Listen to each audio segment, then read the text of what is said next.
नमस्कार साथियों, मैं मनीष भारती संस्कृति आईएएस प्लेटफॉर्म पर आप सभी का स्वागत करता हूं। साथियों, हम सभी जानते हैं कि अभी हाल ही में 5 राज्यों में विधानसभा चुनाव संपन्न हुआ। उसमें से एक प्रमुख राज्य असम था और असम में फिर से भाजपा की सरकार आई और हिमंत विश्व शर्मा फिर से मुख्यमंत्री बनते हुए नजर आए। लेकिन इस बार खास क्या था? दरअसल इस विधानसभा चुनाव से पहले जो भारतीय जनता पार्टी का मैनिफेस्टो आया था, हिमंत विश्व शर्मा ने तमाम रैलियों में असम के लोगों से ये वादा किया था कि इस बार भाजपा की सरकार और वो मुख्यमंत्री बनकर के आते हैं तो सरकार बनने के तुरंत बाद वो राज्य में यूसीसी लागू कर देंगे, यानी कि यूनिफॉर्म सिविल कोड।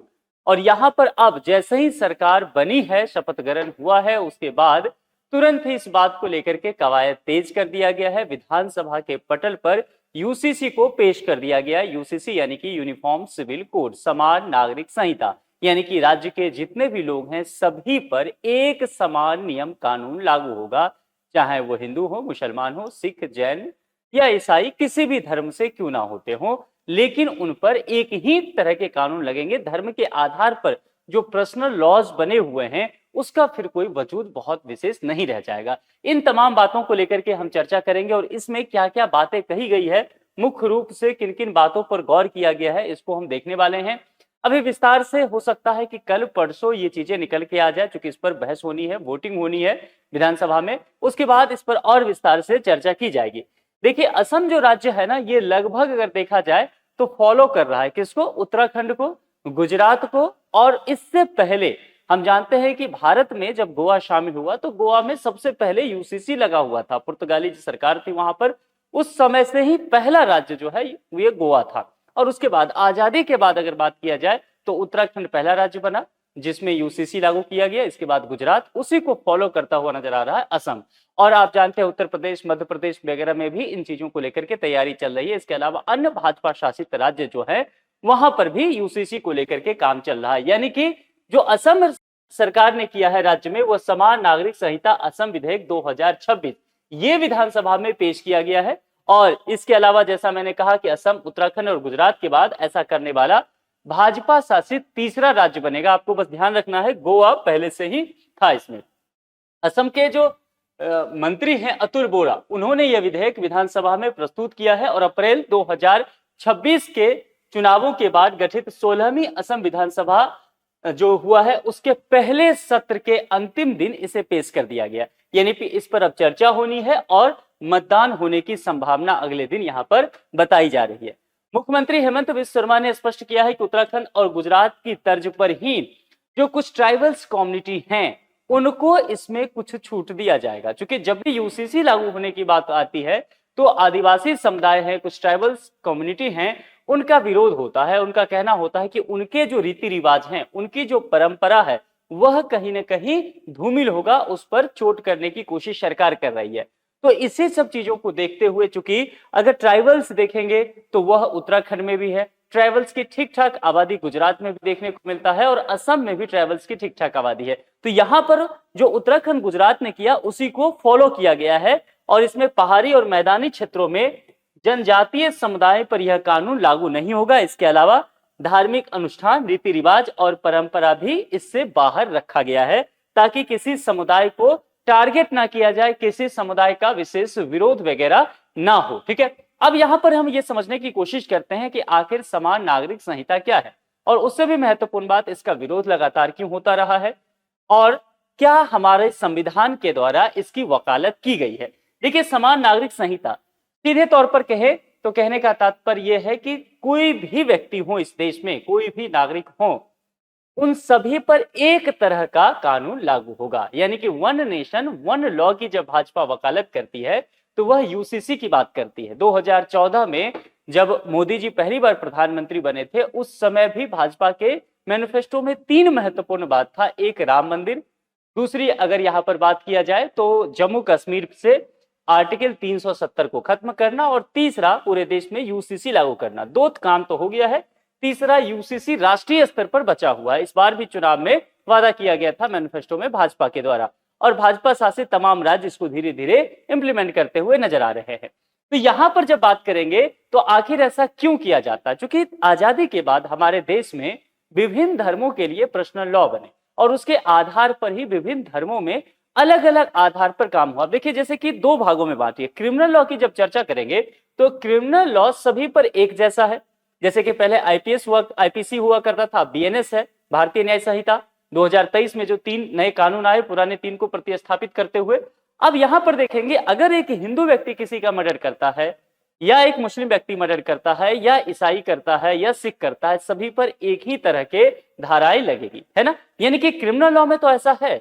लेकिन जब हम सिविल लॉ की बात करते हैं तब यहां पर मामला बदल जाता है। सिविल लॉ कहने का तात्पर्य हो जाता है, यहां पर अगर देखेंगे तो जैसे कि विवाह के मुद्दे अगर हो जाए, तलाक से संबंधित, उत्तराधिकार, विरासत, गोद लेने, पारिवारिक संपत्ति का बंटवारा करने, इन तमाम चीजों पर जब बात किया जाता है तो ये सिविल केसेस में आता है।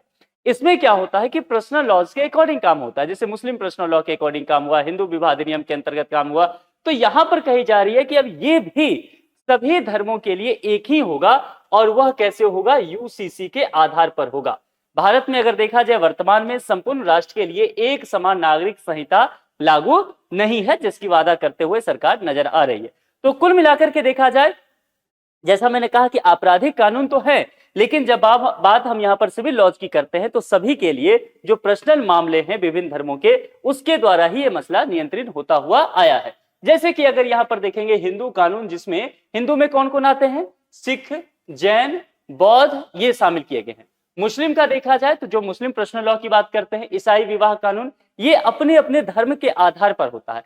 एक प्रश्न मैंने आपसे पहले कहा था कि क्या हमारे संविधान में कहीं भी यूसीसी की व्यवस्था की गई है, इसकी बात की गई है? बिल्कुल। ये कहां किया गया, अनुच्छेद 44। अनुच्छेद 44 संविधान में कहां है, संविधान का भाग 4।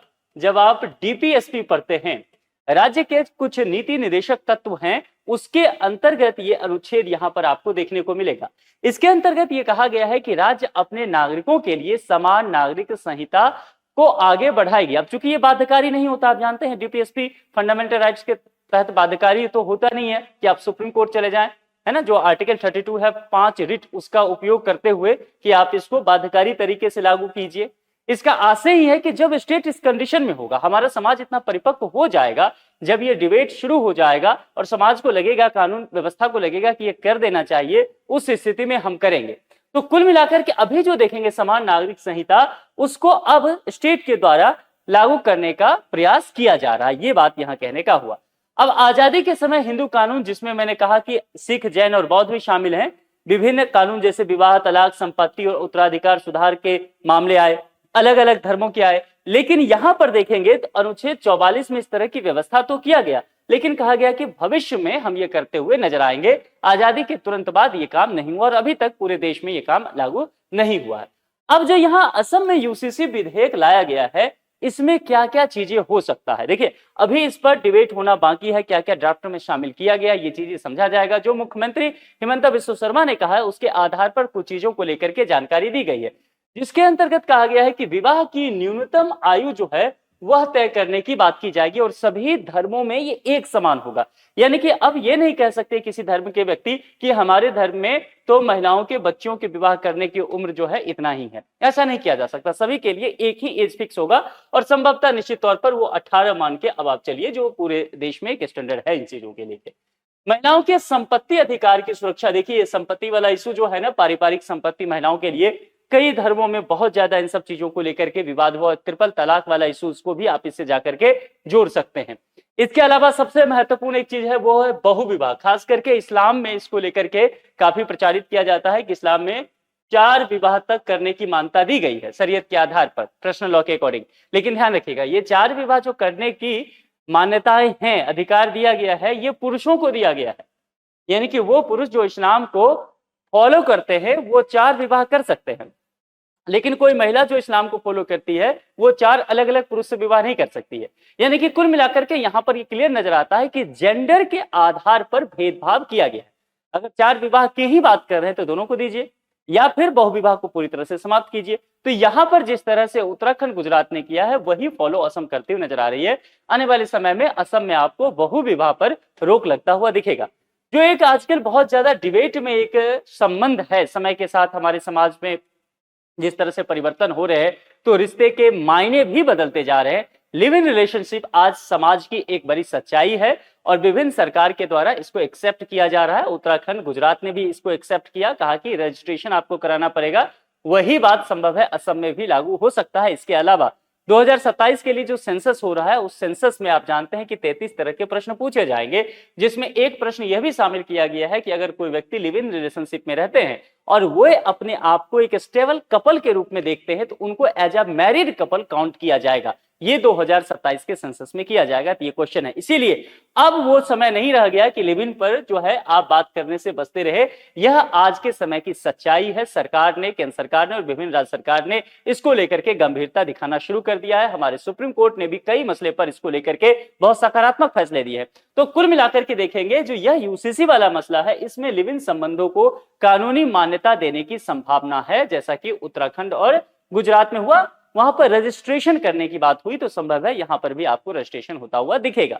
विवाह और तलाक दोनों के लिए अनिवार्य रूप से पंजीकरण, रजिस्ट्रेशन पर जोर दिया जा रहा है कि अगर आप विवाह करते हैं तब भी रजिस्ट्रेशन कीजिए या तलाक लेते हैं तब भी आपको रजिस्ट्रेशन करना होगा।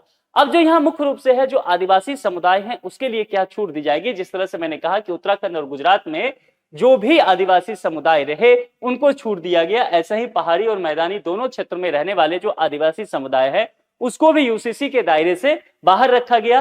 धार्मिक रीति रिवाज और परंपराओं को भी इससे छूट दी गई। तो कुल मिलाकर के अगर यही देखा जाए, नॉर्थ ईस्ट के विभिन्न राज्यों में देखेंगे, जितने भी सेवन सिस्टर्स है उसमें खास करके असम एक बड़ा राज्य है, तमाम जगहों पर देखेंगे तो सांस्कृतिक और जनजातीय विविधता वहां पर देखने को मिलता है। तो इस बात की संभावना जताई जा रही है कि असम में इसको लेकर के छूट दिया जा सकता है। 2011 की जनगणना के अनुसार अगर देखा जाए, अगर असम में आप आदिवासी समुदाय की जनसंख्या देखेंगे तो 12.45% दिखेगा।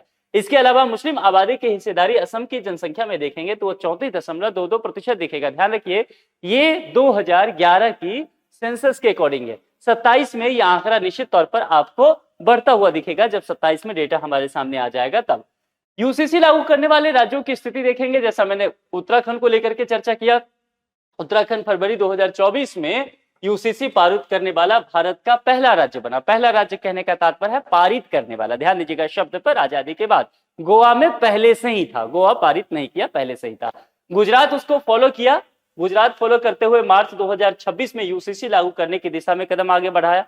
असम सरकार उस समय ही कह चुकी थी कि हम असम, ये उत्तराखंड और गुजरात को स्टडी करेंगे और उसके बाद इस पर निर्णय लेंगे। और अब यहाँ पर यूसीसी विधेयक पेश करने वाला ये तीसरा भाजपा शासित राज्य बन गया। इसके अलावा मैंने कहा कि गोवा में पहले से ही रहा, जब वहां पर सिविल कोड लागू था और खास करके पुर्तगाली शासन था 1867 से ही वो आधारित रहा। मध्य प्रदेश में भी इसको लेकर के कवायद तेज की जा रही है। मसौदा तैयार करने के लिए कमेटी का निर्माण ऑलरेडी किया जा चुका है। इसके अलावा उत्तर प्रदेश सरकार से भी लगभग कई बार ये डिबेट चलता रहता है कि यूपी गवर्नमेंट भी इसको लेकर के काफी गंभीर नजर आ रही है। संभव है अगले साल 2027 में उत्तर प्रदेश में विधानसभा चुनाव है। इस बात की उम्मीद जताई जा रही है कि चुनाव से ठीक पहले संभव है इस चीज को लेकर के कवायद तेज की जा सकती है। अब इन तमाम चीजों के राजनीतिक महत्व है, जैसा कि मैंने पहले भी कहा कि समान नागरिक संहिता न केवल एक संवैधानिक और कानूनी मसला रहा है, बल्कि इस देश में एक राजनीतिक मसला भी हो गया है। ठीक है, तो कुल मिलाकर के जैसा मैंने कहा कि 2014 से ही भाजपा इसको लेकर के अपने एजेंडे में शामिल कर चुकी है कि हम 3 चीज सरकार आने पर करेंगे। जैसा मैंने कहा, राम मंदिर, 370 को खत्म करना और इसके अलावा यूसीसी। तो 2 काम तो हो चुका है पूरे देश में। यूसीसी फिलहाल लागू नहीं हुआ है, लेकिन हाँ, भाजपा शासित राज्य जो है अपने अपने राज्यों में यूसीसी लागू करते हुए नजर आ रही है। तो इस बात की उम्मीद जताई जा रही है कि आने वाले समय में संभव है पूरे देश में भी यूनिफॉर्म सिविल कोड लागू किया जा सकता है। आप लोग कमेंट करके जरूर बताएं कि क्या समान नागरिक संहिता देश भर में लागू होना चाहिए या नहीं लागू होना चाहिए। आप अपने विचार को तर्क के साथ जरूर रख सकते हैं। आज के लिए इतना ही। जुड़ने के लिए आप सभी का बहुत बहुत शुक्रिया। चैनल को सब्सक्राइब जरूर कर ले। Thank you so much.